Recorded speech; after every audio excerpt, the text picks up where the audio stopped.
वक्रतुंड महाकाय सूर्यकोटि समप्रभ निर्विघ्नं कुरु मे देव शुभकार्येषु सर्वदा। विघ्नेश्वराय वरदाय सुरप्रियाय लंबोदराय सकलाय जगद्धिताय नागाननाय श्रुतियज्ञविभूषिताय गौरीसुताय गणनाथ नमो नमस्ते। करचरणकृतं वा कायजं कर्मजं वा श्रवणनयनजं वा मानसं वा पराधं विहितम् अवहितं वा सर्वमेतत्क्षमस्व। जय जय श्री करुणाब्धे श्री महादेव शंभो। गंगातरंगरमणीय जटाकलापम् गौरी निरंतर विभूषित वामभागम् नारायणं प्रियमनङ्गमदापहारम् वाराणसीं पुरपतिं भज विश्वनाथं। शान्ताकारं भुजगशयनं पद्मनाभं सुरेशं विश्वाधारं गगनसदृशं मेघवर्णं शुभांगं लक्ष्मीकान्तं कमलनयनं योगविर्विद्यानुगम्यं वन्दे विष्णुं भवभयहरं सर्वलोकैकनाथं। शुक्लाम्बरधरं विष्णुं शशिवर्णं चतुर्भुजं प्रसन्नवदनं ध्यायेत् सर्वविघ्नोपशान्तये। या श्री स्वयं सुकृतिनां भवनेष्वलक्ष्मी पापात्मना कृतधियां हृदये सुबुद्धिं श्रद्धां शतां कुलजना प्रभवस्य लज्जा तां त्वां नतास्म परिपालय देवि विश्वम्। विद्युद्दामशमप्रभां मृगपते स्कन्धस्थितां भीषणां कन्याभिकरवालखेटविलस ध्वस्ताभिरासेविताम् हस्तश्चक्रगदाशिखेटविशिखा चापं गुणं तर्जनीं बिभ्राणां मनलात्मिकां शशिधरां दुर्गां त्रिनेत्रां भजे। अतुलितबलधामं हेमशैलाभदेहं दनुजवनकृशानुं ज्ञानिनाम् अग्रगण्यं सकलगुणनिधानं वानराणामधीशं रघुपतिप्रियभक्तं वातजातं नमामि। मनोजवं मारुततुल्यवेगं जितेन्द्रियं बुद्धिमतां वरिष्ठं वातात्मजं वानरयोत्तमोख्यं श्रीरामदूतचरणं शरणं नमामि। वक्रतुण्डमहाकाय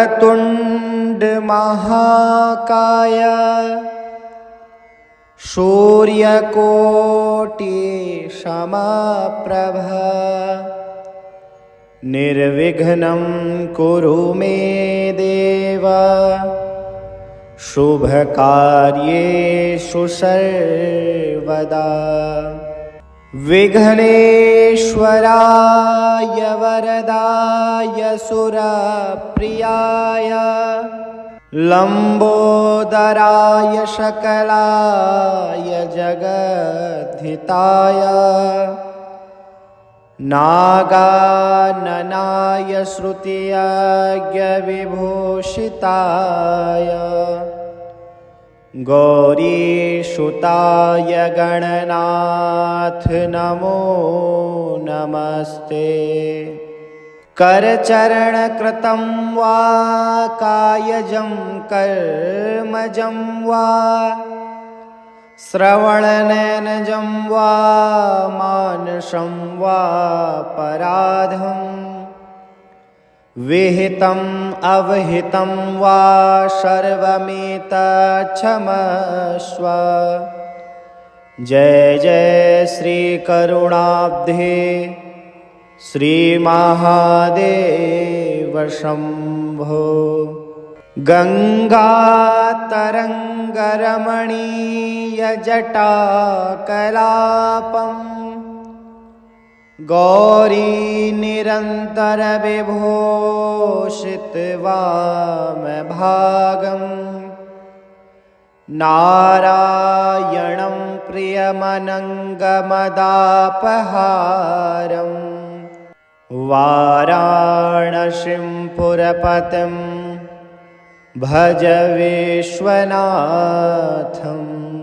शान्ताकारं भुजगशयनं पद्मनाभं सुरेशं विश्वाधारं गगनसदृशं मेघवर्णं शुभांगं लक्ष्मीकान्तं कमलनयनं योगविर्विद्यानुगम्यं वन्दे विष्णुं भवभयहरं सर्वलोकैकनाथं। शुक्लाम्बरधरं विष्णु शशिवर्णं चतुर्भुजं प्रसन्नवदनं ध्याये सर्वविघ्नोपशान्तये।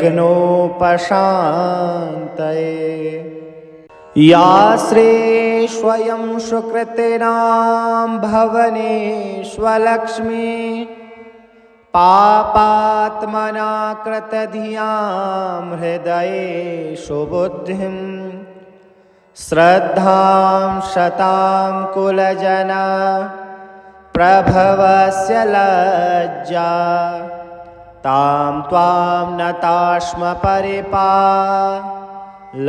देवि विश्वम्। विद्युद्दामशमप्रभां मृगपते स्कन्धस्थितां भीषणां कन्याभिकरवालखेटविलस ध्वस्ताभिरासेविताम् हस्तश्चक्रगदाशिखेटविशिखा चापं गुणं तर्जनीं बिभ्राणां अनलात्मिकां शशिधरां दुर्गां त्रिनेत्रां भजे। अतुलितबलधामं हेमशैलाभदेहं दनुजवनकृशानुं ज्ञानिनाम् अग्रगण्यं सकलगुणनिधानं वानराणामधीशं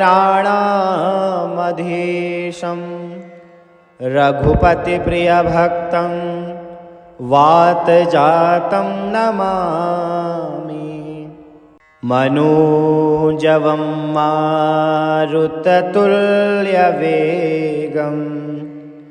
जितेन्द्रियं बुद्धिमतां वरिष्ठं वातात्मजं वानरयोतमुख्यं श्रीरामदूतचरणं शरणं नमामि। वक्रतुण्डमहाकाय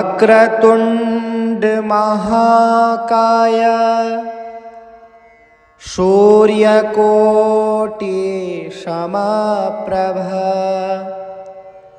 निर्विघ्नं कुरु मे देव शुभकार्येषु सर्वदा। विघ्नेश्वराय वरदाय सुरप्रियाय लम्बोदराय सकलाय जगद्धिताय नागाननाय श्रुतियज्ञविभूषिताय गौरीसुताय गणनाथ नमो नमस्ते। करचरणकृतं वा कायजं कर्मजं वा श्रवणनयनजं वा मानसं वा पराधं विहितम् अवहितं वा सर्वमेतत्क्षमस्व। जय जय श्री करुणाब्धे श्रीमहादेव शम्भो। गङ्गातरङ्गरमणीयजटाकलापं गौरीनिरन्तरविभूषितवामभागं नारायणं प्रियमनङ्गमदापहारं वाराणसीं पुरपतिं भज विश्वनाथं। शान्ताकारं भुजगशयनं पद्मनाभं सुरेशं विश्वाधारं गगनसदृशं मेघवर्णं शुभांगं लक्ष्मीकान्तं कमलनयनं योगविर्विद्यानुगम्यं वन्दे विष्णुं भवभयहरं सर्वलोकैकनाथं।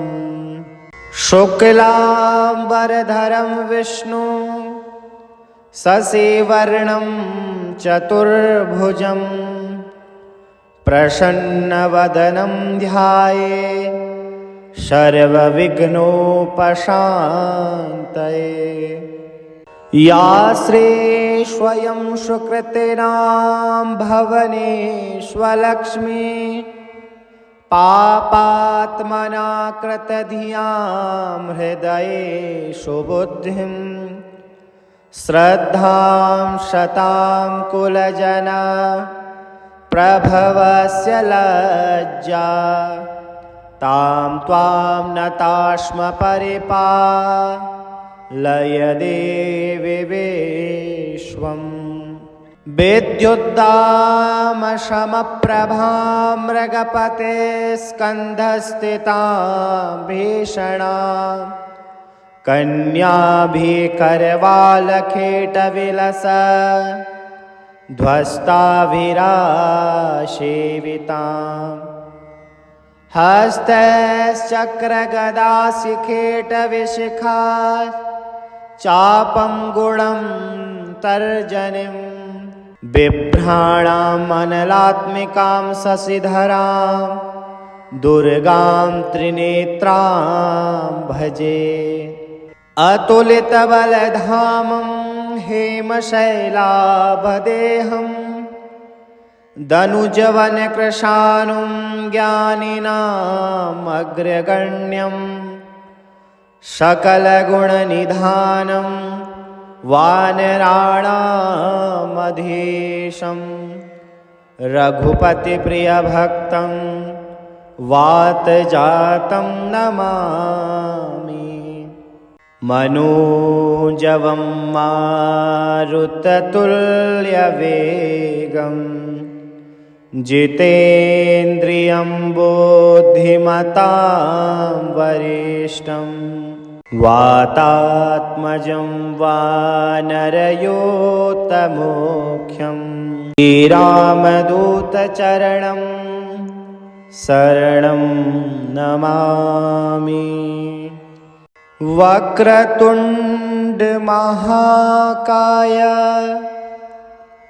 सूर्यकोटिसमप्रभ निर्विघ्नं कुरु मे देव शुभकार्येषु सर्वदा। विघ्नेश्वराय वरदाय सुरप्रियाय लम्बोदराय सकलाय जगद्धिताय नागाननाय श्रुतियज्ञविभूषिताय गौरीसुताय गणनाथ नमो नमस्ते। करचरणकृतं वा कायजं कर्मजं वा श्रवणनयनजं वा मानसं वा पराधं विहितम् अवहितं वा सर्वमेतत्क्षमस्व। जय जय श्री करुणाब्धे श्रीमहादेव शम्भो। गङ्गातरङ्गरमणीयजटाकलापं गौरीनिरन्तरविभूषितवामभागं नारायणं प्रियमनङ्गमदापहारं वाराणसीं पुरपतिं भज विश्वनाथं। शान्ताकारं भुजगशयनं पद्मनाभं सुरेशं विश्वाधारं गगनसदृशं मेघवर्णं शुभांगं लक्ष्मीकान्तं कमलनयनं योगविर्विद्यानुगम्यं वन्दे विष्णुं भवभयहरं सर्वलोकैकनाथं। शुक्लाम्बरधरं विष्णु शशिवर्णं चतुर्भुजं प्रसन्नवदनं ध्याये सर्वविघ्नोपशान्तये। या श्रीस्वयं सुकृतिनां भवनेष्वलक्ष्मी पापात्मना कृतधियां हृदये सुबुद्धिं श्रद्धां शतां कुलजना प्रभवस्य लज्जा तां त्वां नतास्म परिपालय देवि विश्वम्।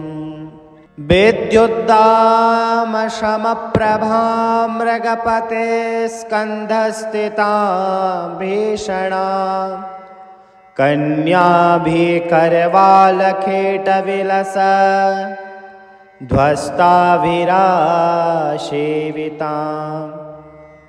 हस्तश्चक्रगदाशिखेटविशिखा चापं गुणं तर्जनीं बिभ्राणाम् अनलात्मिकां शशिधरां दुर्गां त्रिनेत्रां भजे। अतुलितबलधामं हेमशैलाभदेहं दनुजवनकृशानुं ज्ञानिनाम् अग्रगण्यं सकलगुणनिधानं वानराणामधीशं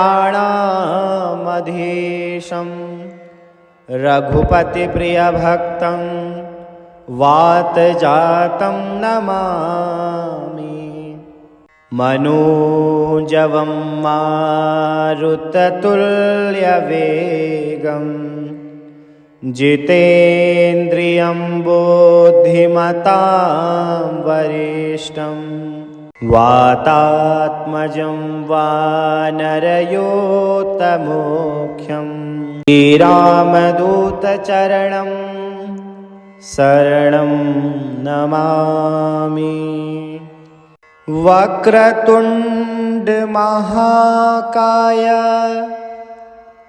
सूर्यकोटिसमप्रभ निर्विघ्नं कुरु मे देव शुभकार्येषु सर्वदा। विघ्नेश्वराय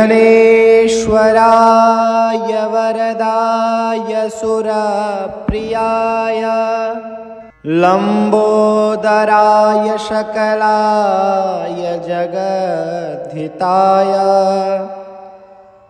नागाननाय श्रुतियज्ञविभूषिताय गौरीसुताय गणनाथ नमो नमस्ते। करचरणकृतं वा कायजं कर्मजं वा श्रवणनयनजं वा मानसं वा पराधं विहितम् अवहितं वा सर्वमेतत्क्षमस्व। जय जय श्री करुणाब्धे श्रीमहादेव शम्भो। गङ्गातरङ्गरमणीयजटाकलापं गौरीनिरन्तरविभूषितवामभागं नारायणं प्रियमनङ्गमदापहारं वाराणसीं पुरपतिं भज विश्वनाथं।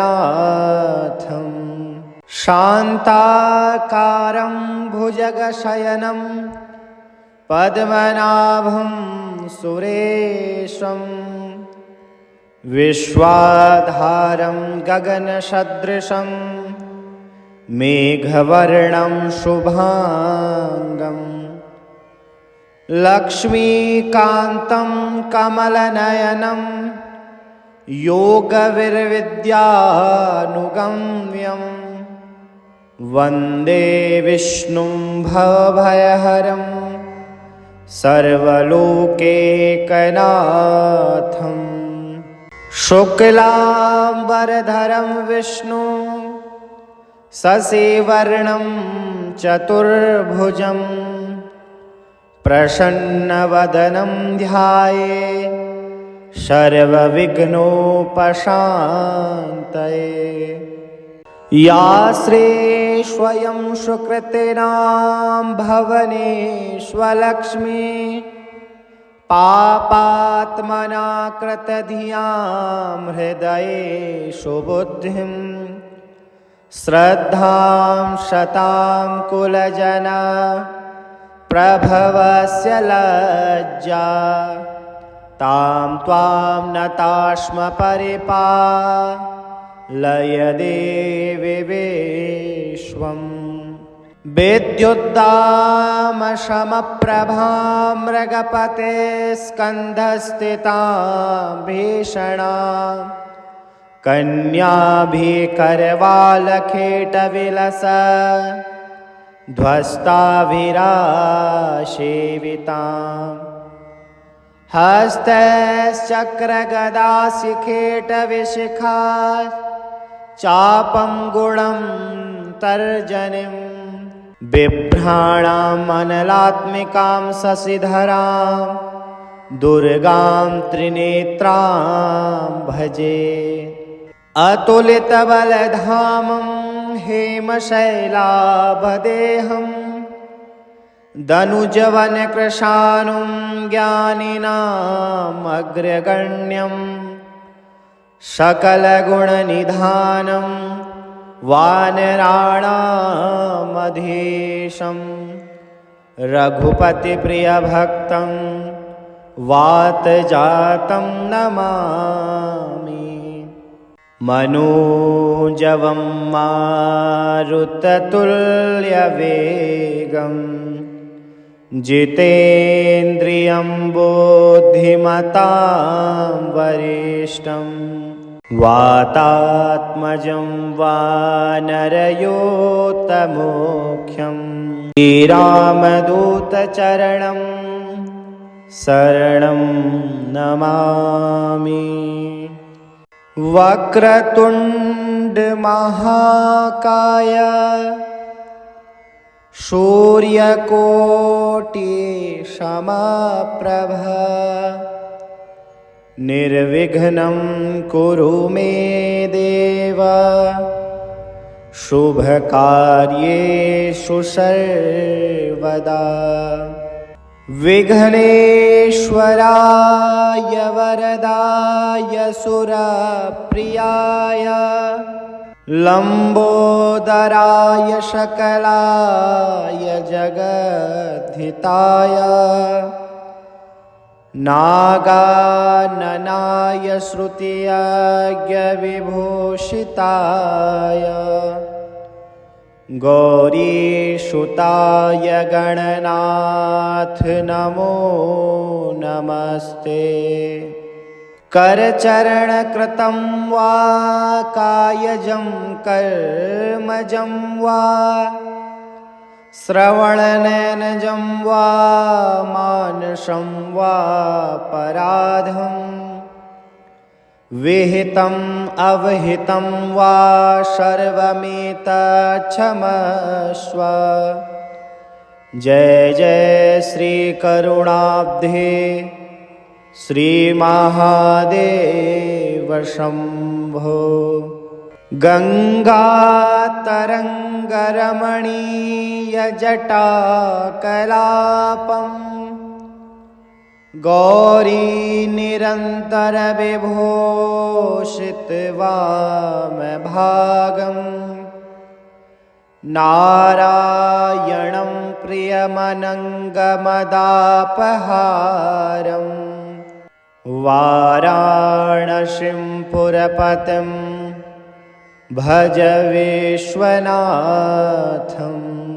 शान्ताकारं भुजगशयनं पद्मनाभं सुरेशं विश्वाधारं गगनसदृशं मेघवर्णं शुभांगम् लक्ष्मीकान्तं कमलनयनं योगविर्विद्यानुगम्यं वन्दे विष्णुं भवभयहरं सर्वलोकैकनाथं। शुक्लाम्बरधरं विष्णु शशिवर्णं चतुर्भुजं प्रसन्नवदनं ध्याये सर्वविघ्नोपशान्तये। या श्री स्वयं सुकृतिनां भवनेष्वलक्ष्मी पापात्मना कृतधियां हृदये सुबुद्धिं श्रद्धां शतां कुलजन प्रभवस्य लज्जा तां त्वां नताश्म परिपालय देवि विश्वम् विद्युद्दामशमप्रभां मृगपते स्कन्धस्थितां भीषणां कन्याभिकरवालखेटविलस ध्वस्ताभिरासेविताम् हस्तश्चक्रगदाशिखेटविशिखा चापं गुणं तर्जनीं बिभ्राणाम् अनलात्मिकां शशिधरां दुर्गां त्रिनेत्रां भजे अतुलितबलधामं हेमशैलाभदेहम् दनुजवनकृशानुं ज्ञानिनामग्रगण्यं सकलगुणनिधानं वानराणामधीशं रघुपतिप्रियभक्तं वातजातं नमामि मनोजवं मारुततुल्यवेगम् जितेन्द्रियं बुद्धिमतां वरिष्ठं वातात्मजं वानरयोत्तमोख्यं श्रीरामदूतचरणं शरणं नमामि।